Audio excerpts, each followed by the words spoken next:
El diputado Samuel Pérez, acompañado de más congresistas del oficialismo y concejales, presentaron el grupo promotor para la transformación de Semilla ante la situación legal que atraviesan. En la conferencia resaltaron que continuarán con las bases del partido y su ideología política.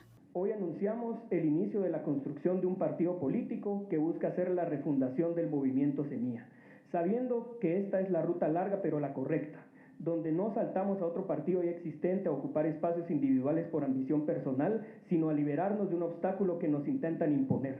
Un partido que abre sus puertas y que se pone al servicio del pueblo de Guatemala para caminar en unidad a derrumbar el sistema fracasado y construir un futuro esperanzador para vivir sin miedo, donde se promueva la felicidad del pueblo, donde la libertad es el futuro y la justicia social es el camino. Anunciamos que el 25 de mayo realizaremos la asamblea del grupo promotor. Invitamos a todo el pueblo de Guatemala, a las bases de Semilla, pero también a todas las expresiones organizadas en barrios, colonias, municipios y departamentos para sumarse a esta nueva etapa de la historia política del país. Sin embargo, 8 diputados del oficialismo no participaron de la conferencia. Estos fueron los motivos.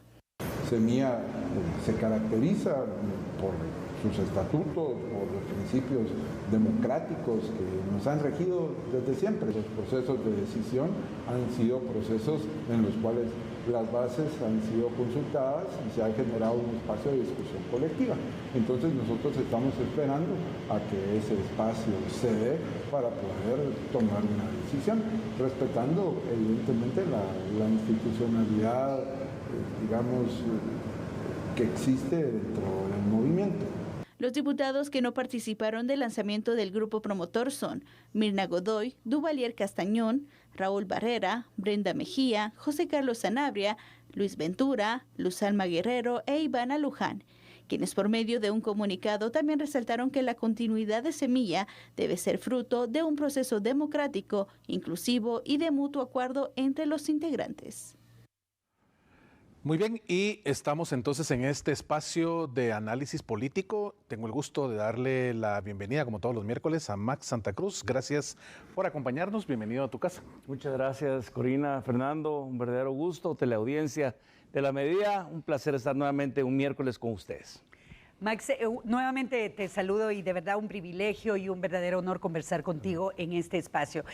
Tema que ha llamado la atención durante la presente semana y ha despertado diferentes opiniones, tanto dentro de la agrupación que correspondía al movimiento Semilla, que se encuentra suspendido actualmente, como también algunos comentarios respecto a otros integrantes de este movimiento que no están totalmente de acuerdo con la conformación de este nuevo partido político bajo la forma en que se está trabajando. Veíamos hoy un comunicado de prensa, tal y como lo explicaba la nota anterior, firmado por algunos diputados al Congreso de la República, en donde hacen alusión a los estatutos del movimiento Semilla y cuál debiera ser la ruta para la renovación o la modernización de este movimiento, como se le quiera llamar, y por otra parte, pues el anuncio de una asamblea para la conformación de este nuevo partido político. Pues en principio, ¿qué lectura le das tú a este tema que se está anunciando, esta Asamblea General para conformar este nuevo partido político? Bueno, tristemente, esto es algo que ha pasado en repetidas oportunidades con muchos partidos, en un sistema de partidos políticos absolutamente frágil, endeble, que no paran siendo instituciones de derecho de representación ciudadana, sino que eventualmente taxis electorales y políticos que permiten llevar a través de su participación en la candidatura de algunas personas que generalmente se vuelven los dueños del partido y que utilizan el mismo con ese objetivo fuera de cualquier marco de proyecto político coherente, estratégico y mucho menos ideológico. Son raros los partidos que en Guatemala puedan marcar una diferencia en este sentido, y por eso es que se habla de que en el próximo proceso electoral posiblemente existan cerca de 40 partidos políticos inscritos en la contienda. Ahora, ¿qué es lo que sucede con esto?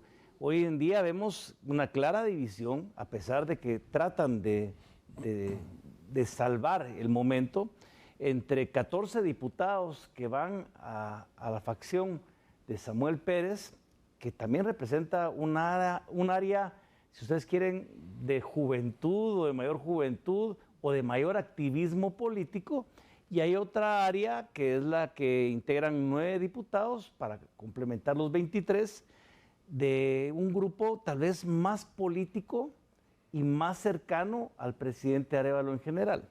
Decir que los 23 diputados no pasa nada, que vamos a votar igual, que no importa, que los consensos políticos es lo que importa, porque la agenda de país, señores, si eso fuera cierto, no habrían 14 de un lado y 9 del otro. Estarían los 23 juntos hablando el mismo idioma sobre la idea de conformar un proyecto político nuevo o continuar en la institucionalidad, como lo mencionó el diputado José Carlos Sanabria, en el sentido de poder seguir el proceso para ver qué sucede y responder a las bases del partido sobre las indicaciones que eventualmente serían los pasos a seguir. Yo creo que el tiempo gana para el partido Semilla o para una de las facciones del partido Semilla en el interés de continuar participando en el próximo proceso electoral. El tema es si les da tiempo, uno, y segundo, si van a llegar los 23 en la invitación abierta o se mantienen los 14 y los otros 9, ¿qué va a suceder con ellos? Pero sobre todo, ¿qué va a pasar con el presidente Arévalo y su gestión en el Ejecutivo cuando necesite del Congreso y de una bancada que hoy en día, a ojos de todo el mundo, está fragmentada? Max, hay un axioma en política que dice hay que tener cuidado con hacer más de lo mismo siempre. Pregunto, desde tu perspectiva y experiencia, ¿esto que está sucediendo con Semilla es más de lo mismo de siempre en la política guatemalteca? Tristemente sí, Fernando. Por más que se quiera hablar de que se va a hablar sobre temas de institucionalidad, sobre las bases, la fragmentación se ha dado. Lo que sucede es que yo no recuerdo, desde la apertura democrática, y tal vez alguien me podrá corregir, que en el ejercicio del poder un partido oficial se haya fragmentado a 968 días de entregar el cargo el 14 de enero de 2028, a los 2 años y meses, o 1 año y meses, perdón, de haber tomado posesión del cargo. Esto realmente no se había visto. Tarde o temprano se dan los fraccionamientos en los partidos, pero y lo hemos visto en muchos otros. Otros partidos desaparecen por diferentes razones, pero en el momento actual, a comparación de otros procesos u otras administraciones, yo realmente no lo había visto. ¿Qué es lo que llama la atención?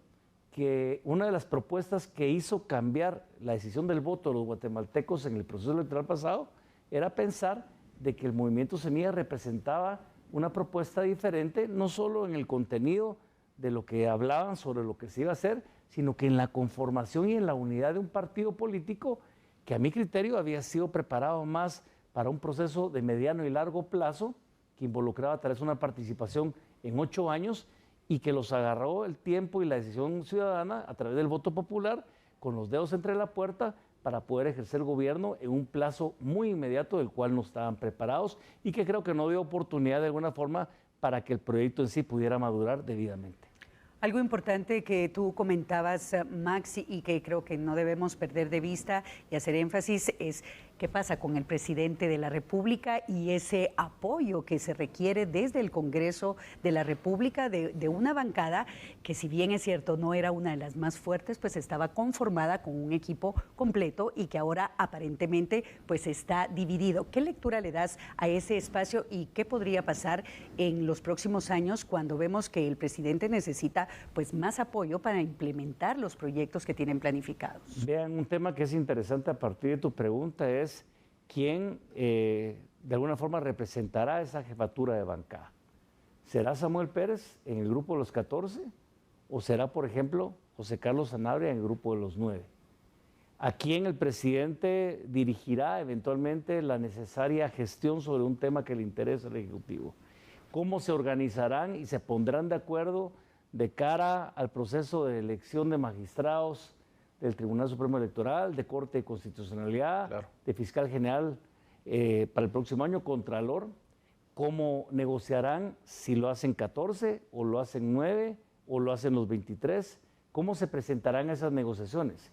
Esas son las grandes preguntas que sin duda debe estarse haciendo el presidente, porque al final de cuentas, más allá de la decisión que tome, por supuesto, el grupo del diputado Samuel Pérez, que tienen el derecho de hacerlo y encontrar nuevas tendencias o nuevas corrientes de pensamiento y de criterios, pues el presidente verá que aquí el escenario no es el mismo con el que entraron el 14 de enero del 2024.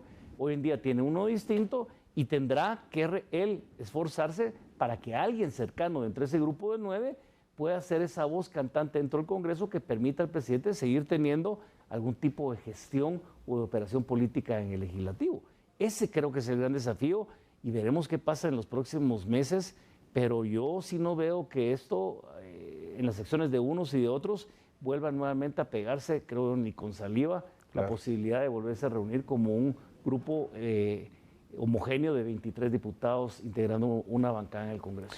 Bueno, definitivamente un tema que ha llamado la atención en esta coyuntura nacional en esta semana y por supuesto en la medida no podíamos dejar de tocarlo, analizarlo y agradecerte, Max, por ese tiempo, tu agenda siempre disponible para A la Medida. A ustedes, muchas gracias nuevamente por el espacio y a ustedes en casa que nos ven y nos escuchan, pues muchas gracias también por la atención. Muchísimas gracias, Max Santa Cruz, por acompañarnos esta noche y por supuesto también a Fernando Prera por sus atinados comentarios en el análisis de coyuntura nacional. Nosotros vamos a una pausa comercial, regresamos con más noticias de interés. No cambie, por favor.